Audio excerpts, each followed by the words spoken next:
Yo na do de bola pe Yesu khali shunya ma do chokuma. Shunya na apha la ko aje cha na ma ye kuma. Na ye to khum jo ne za di ti ko la pe jo lo ma. Ga ni na ma de yi ba ye ne ga ne la ga ta le ne sa hi kham ma. Trở lại na ye bu ma jo le ma kha na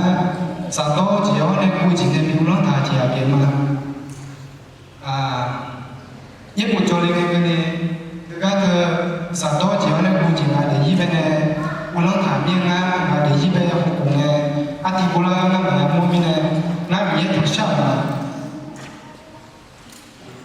mà nhìn Philippines ấy Philippines mà bây giờ cũng là quê mới thả này chỉ chế của thằng nó yêu chi nó luôn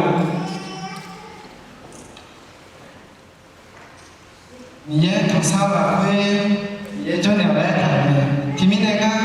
bà là su xía là cái thằng sao mà ye nó mãi dùng đây cái nào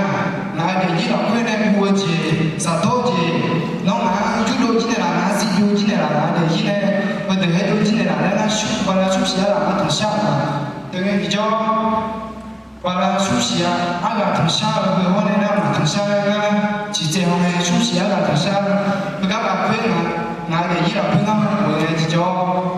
ngài để gì anh thì cố lao này là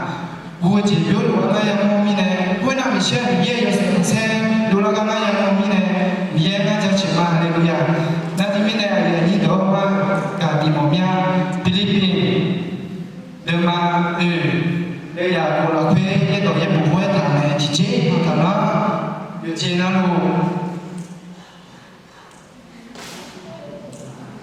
nên là thằng sao cho chơi là